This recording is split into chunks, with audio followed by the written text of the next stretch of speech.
WWE in 2007 was off to a hot start.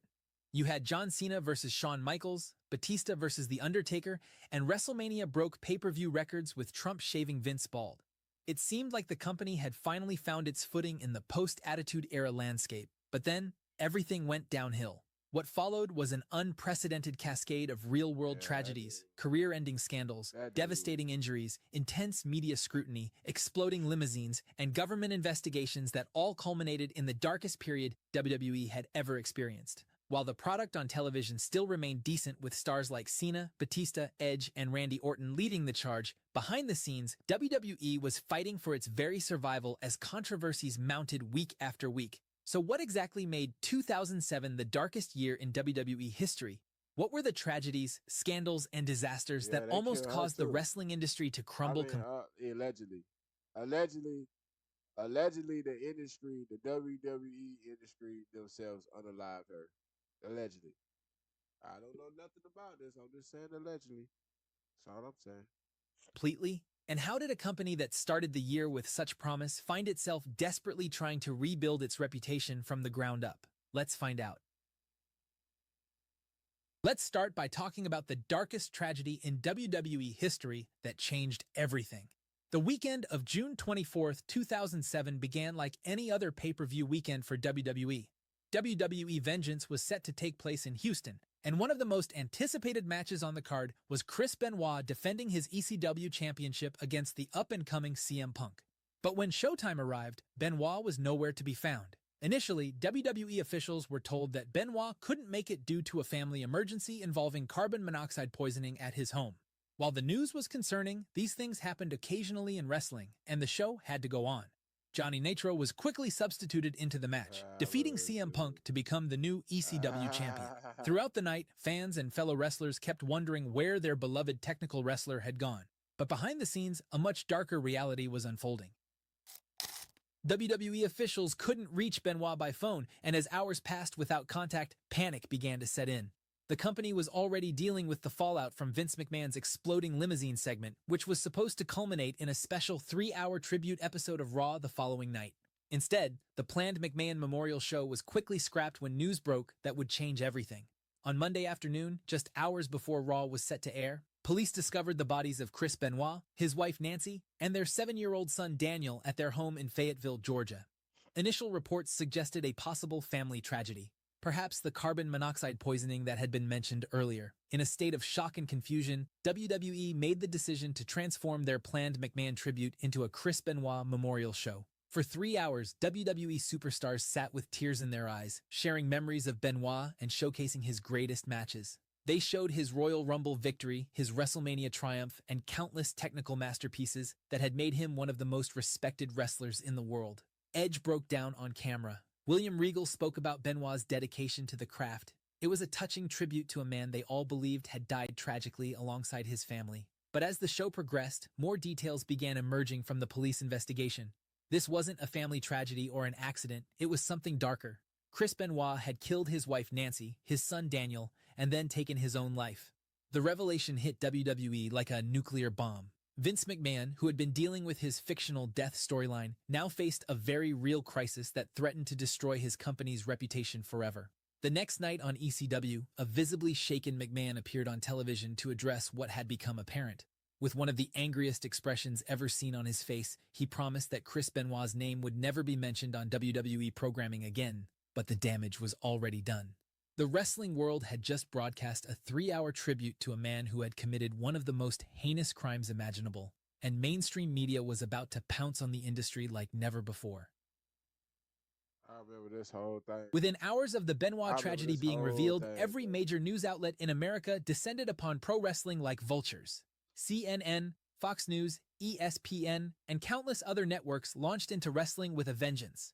The narrative painted WWE and pro wrestling as a cesspool of steroid abuse and violence. When wrestlers like Kevin Nash appeared on Fox News to provide context and defend their industry, they were met with hostile interrogation rather than genuine discussion.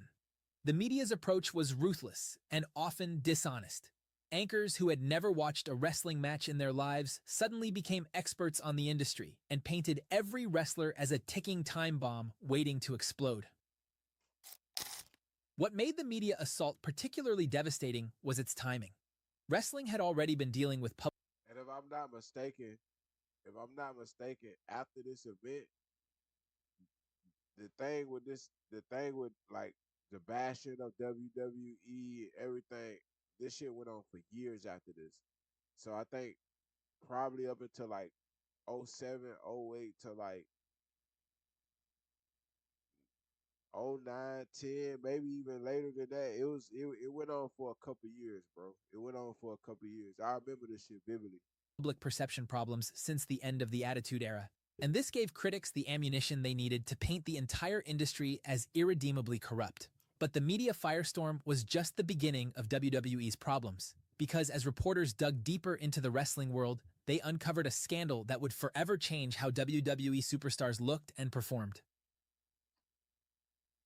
As if the media scrutiny following the Benoit tragedy wasn't devastating enough, WWE was about to face an even more immediate crisis that would gut their roster and expose the widespread use of performance-enhancing drugs throughout the industry. The investigation had actually begun months earlier, in February 2007, when Sports Illustrated started looking into a potential steroid distribution network operating out of Florida.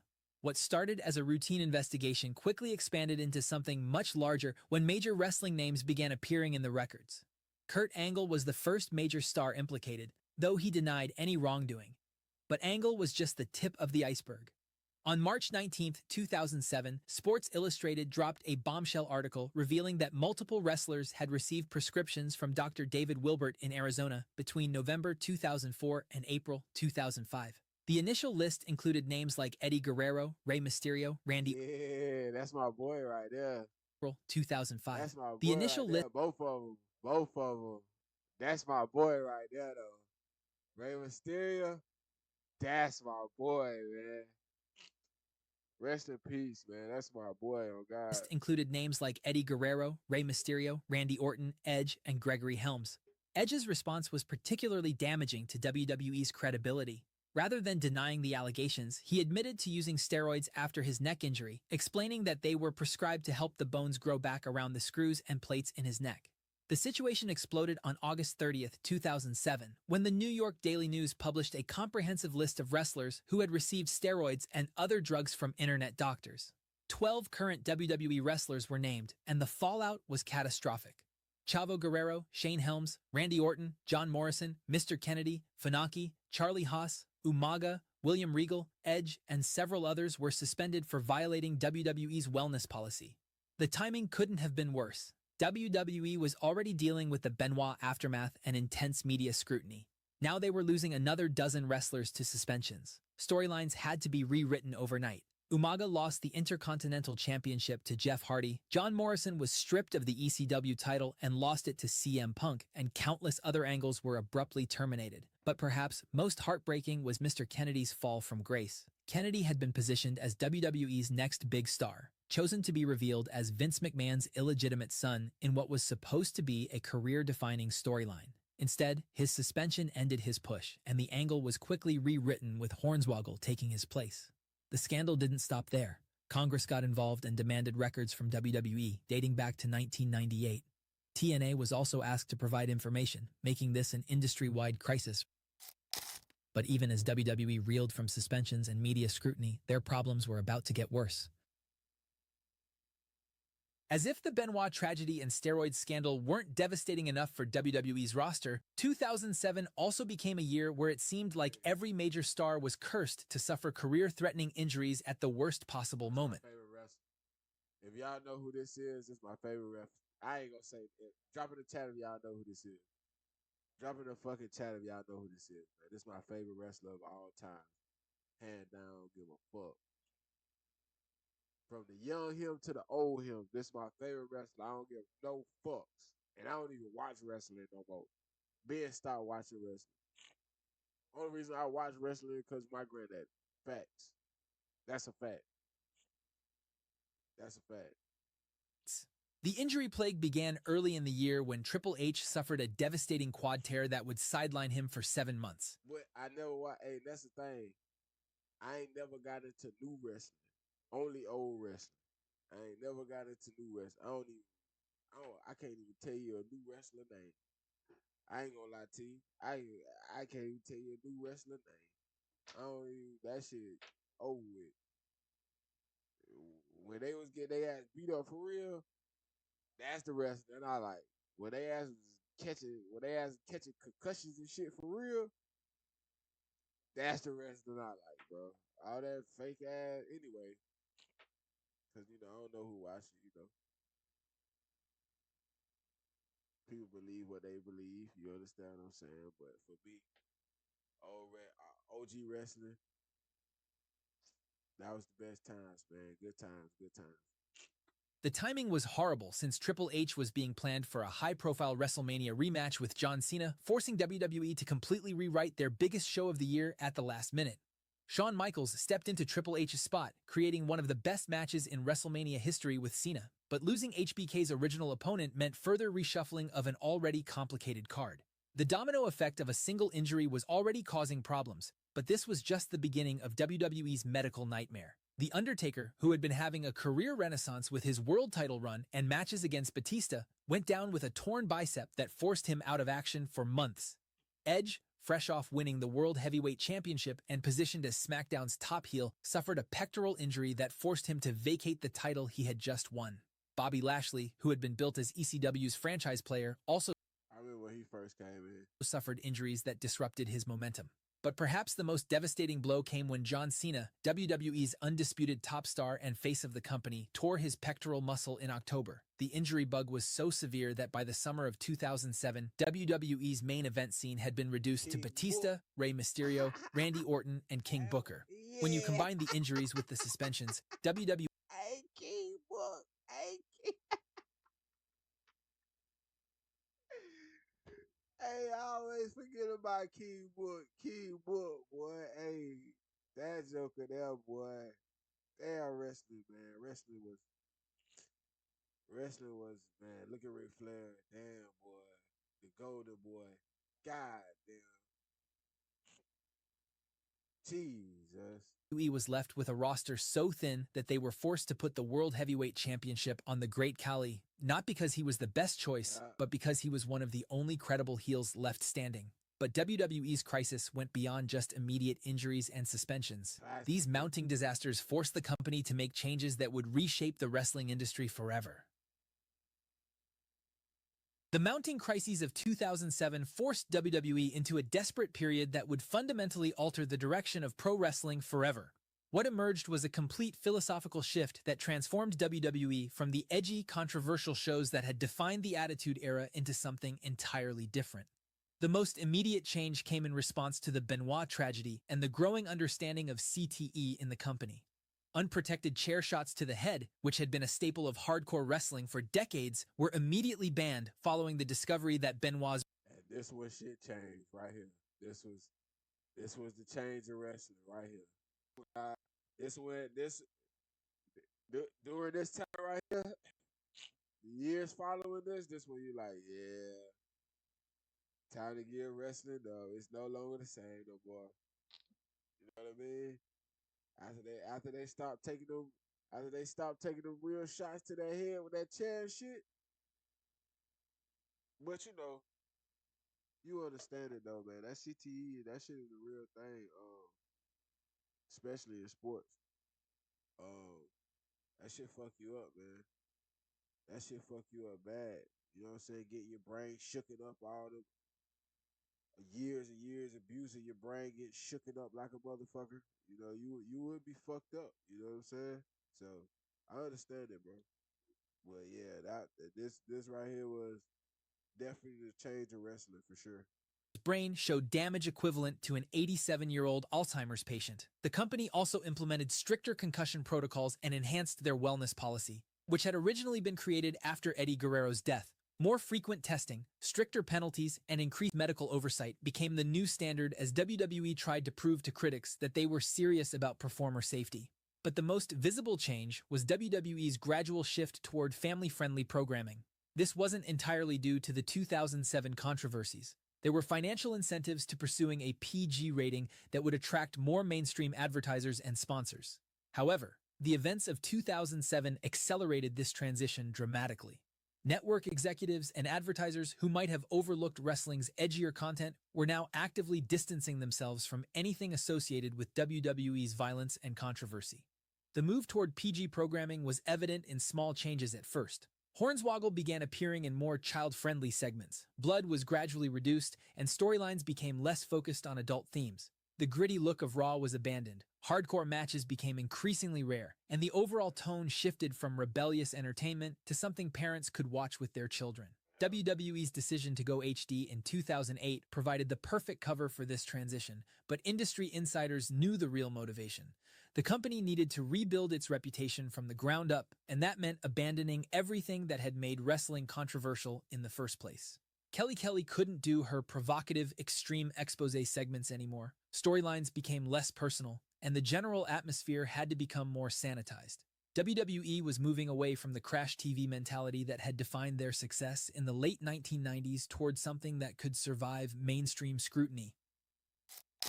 This shift toward PG programming would define WWE's content for over a decade, fundamentally changing how storylines were written, how characters were developed, and what kinds of matches could be presented. However, even as WWE was implementing these changes to salvage their reputation, 2007 still had more tragedy in store.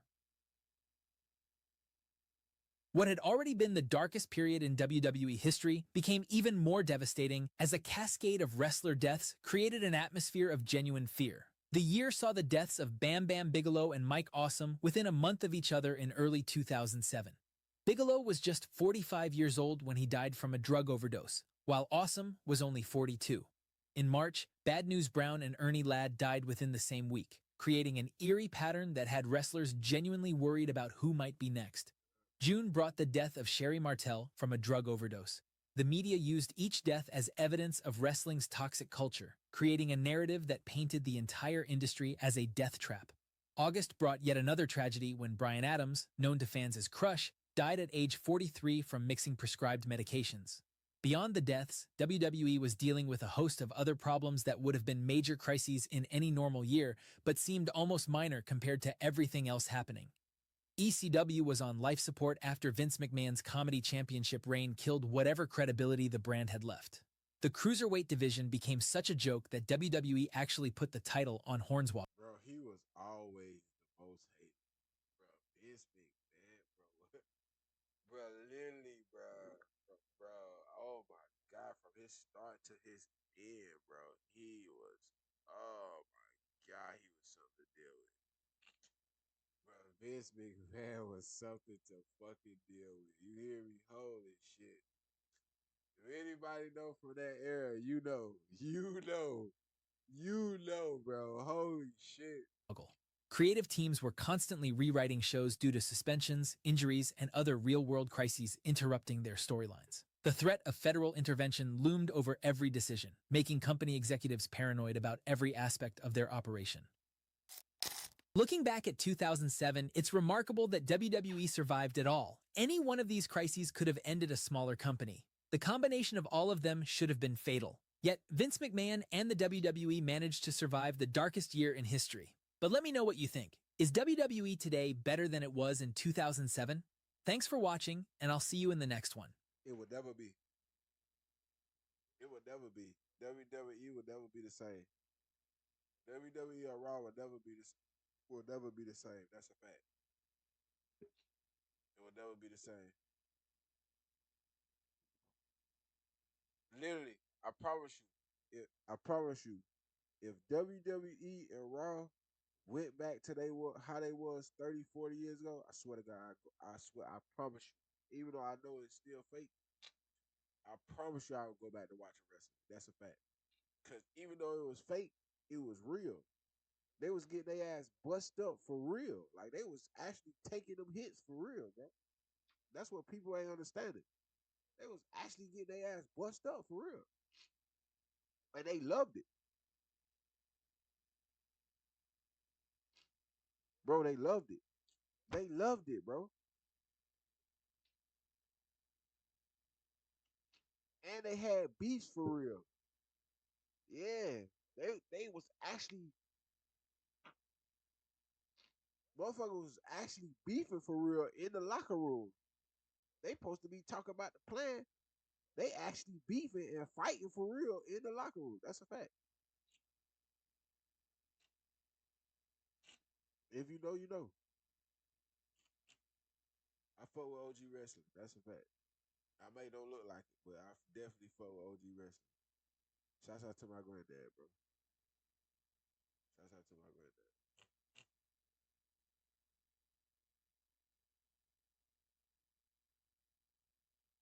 Look at his ass. Look at him.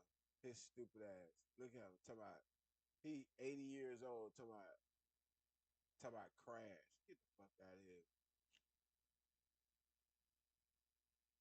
I bet he looks stupid too. We gonna watch that at the bar. I bet he looks stupid. With fucking bitch, man.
That's my movie. Blue Street. That's my shit.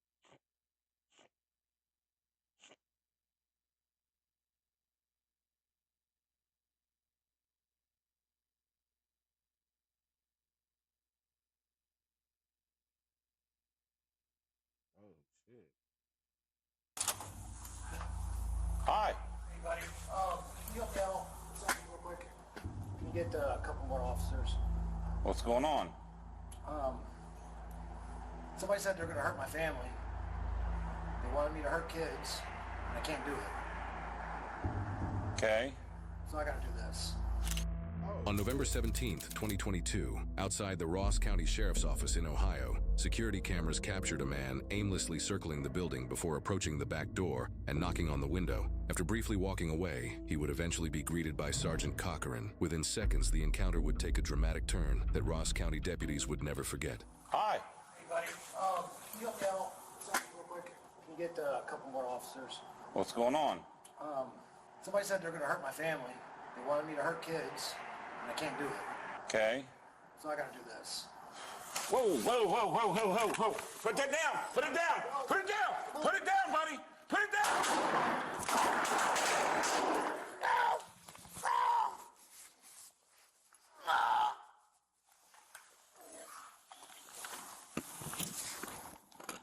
He got shot.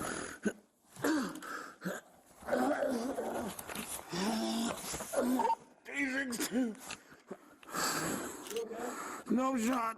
You're shot? I'm shot. One punch. I'm shot in the chest. Is he gone? Now he's ran out the door. Oh. Oh. Does he have a gun? Yes. Yes. Alright, keep your Cochran, keep your. You No, got no, no, no, no, no, no. Ah! where you shot at? The chest. Right in the chest? I gotta get you moved to cover. Is he down? Come on, I'm going for help. Stop it, keep your gun on. CPD. No. Where you shot at? I'm in the chest. In the chest? In the Where's the chest. suspect? Right there outside the door. All available units, please go out 150 more force and step. There was a shot in the hallway. Yes, there's a shot in the hallway. Where are you shot at? Oh, move. He's outside the door. You walked out the door. Where you shot at? In the chest. In the chest. Okay. I'm gonna roll you, okay? I'm gonna roll you. Gallagher. Gallagher. Wait, it's gun. Suspect's outside. Suspect's outside. Who's in there? I don't know. What do it look like? He's laying right there outside the door. I hit him. He's bleeding. I need papers. Help. Guys are lying. I believe he's 1016 outside. Where's your vest? I didn't have it always there. One suspect. One of our units. You got cuffs? Here, Gallagher. Eric, we got this. I got him. Yeah, cuff him up. You want cuffing? You want cuffing? You got it. Go ahead. I'm sending squad that way now.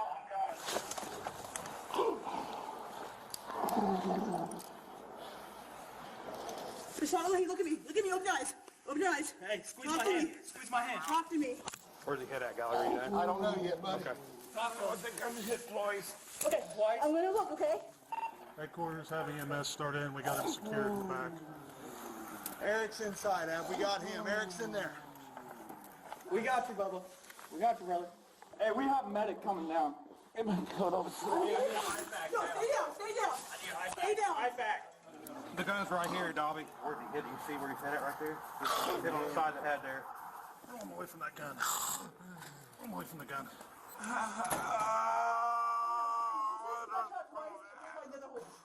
Can you get some towel or something, Blair? What do you need? You need some towels to hold it against his head on the left side there if we can. Where's he hit at in the head? He's in the left side of the head. It looks like. Do you have any idea what happened? Headquarters, tell him to come in. We got a deputy that's shot. They need to get in here. He's hitting the left side of the head right here. I don't know about the deputy over there. Bud, we're going to have to take your shirt, okay? Headquarters, we need 2 medics here. One for the suspect, too. I don't see any more holes. I got it. I got you. Keep going, sis. Look, guys. Eric, Look at me, open your bud. eyes. Look at me. Look at me, bud. Keep them open. Keep squeezing my hand. Okay, there's that one hole on the side, so I don't know if that's it. Keep breathing, bud. You married, kids or anything? I think he has kids. In the head. He got an injury to the head. Chest I'm covering the hole. I know. We're not. Ready? We can't find an exit one, but there is a looks I'm trying to injury get hole. You searched him. You have more weapons on him. I just searched that one pocket. I couldn't get to the other side there. That's the only side I got right there. I couldn't get on the left side. You make sure you don't have more weapons on him. I got you, Army. Everybody good? 1, 2, 3.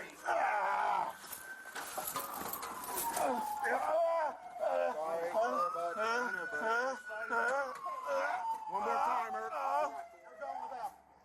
Slide. There you go. Attaboy. Ready? 1, 2, 3. Hey, hold on. Easy. Let me get out. I got it. I got it. Hey, let's get him a helicopter. Dispatch, can you go ahead and start back flight towards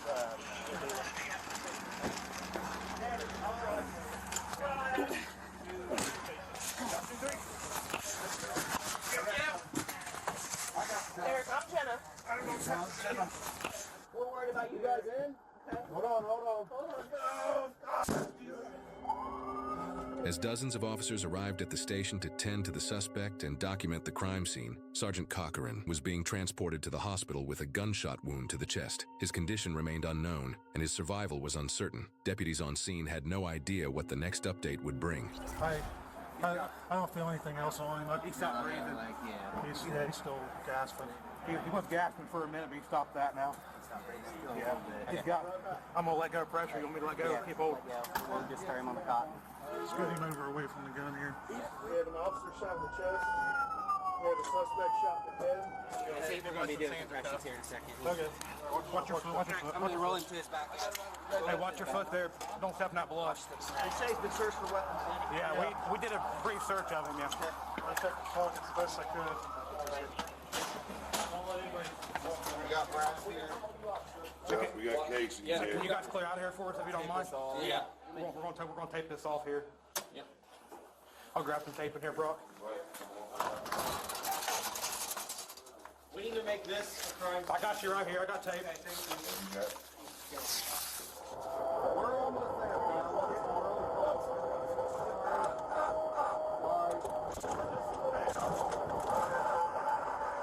Sorry. We're going to turn. Hold on. Be ready. We're going to turn. Right here. There we go. We're almost there, pal. Yeah, I had them on him, and they took them off when they transported. They got blood all over them, so I'm just sitting there. You want to go ahead and get those turned off and get those out of here.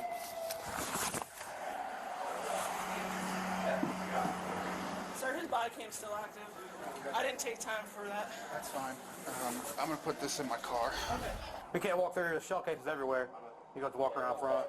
Yeah, watch your step here. Oh, this where that? Yeah, all up here. There's shell cases all by the door. They're right inside there, too. The first casing's up here by the door, so that's where the first casing starts at, that I seen anyway. Got your light? Yes. Shine that on there for me. The Ruger 380 looks like. Yeah.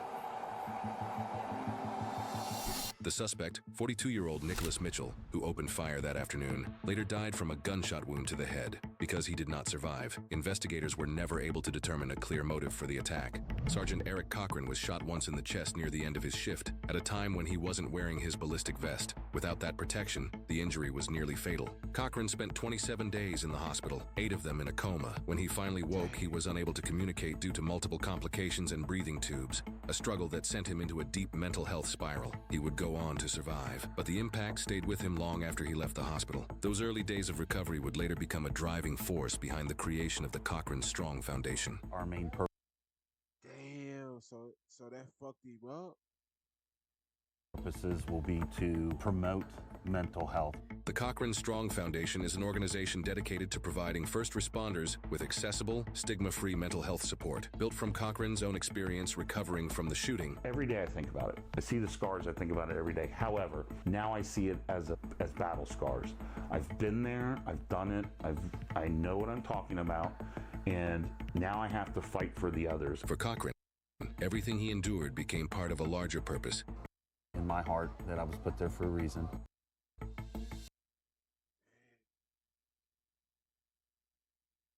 That's crazy, bro. That's crazy, bro. Damn, man. But goddamn good thing he stayed alive, though, bro. You know what I mean? Good thing. Good thing. Good thing he was able to come out of that still. At the end of the day, you know what I mean? I don't know what bro was like. Fuck it, I guess. Bro just said, damn, bro, that's a crazy story, bro. That's a crazy story. That's one of the, man, you wouldn't believe it if you seen it, and we seen it, bro. Like, damn, that's crazy, dog. I ain't gonna lie, boy. Holy shit. Tell you, man, people, tell you, dog, people crazy, boy. People wild, bro. That shit wild out here. That's wild, man. Listen, I ain't trying to take no chances. I ain't, listen, bro. Hey, boy. Say wrong place at the wrong time. Hey, I ain't trying to be neither. Hey, boy, I ain't trying to be neither. I'm telling you that right now. Hey, man, listen, bro, I got other shit to do. I got other shit to do. That ain't one of them. I'm gonna tell you that right now. All that stupid shit.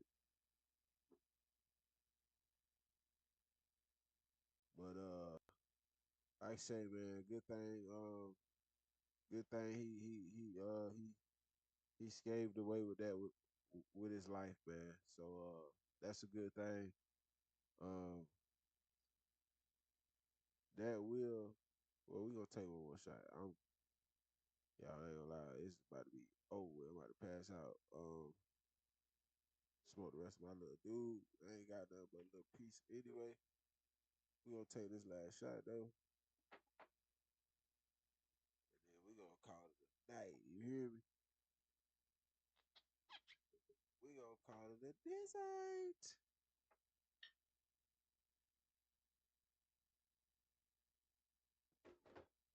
Yeah.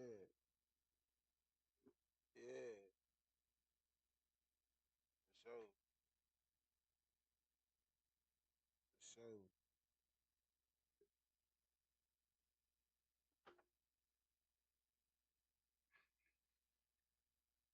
Whew. Whew. And with that, I'm going, man. I love y'all, man. I'll catch y'all tomorrow.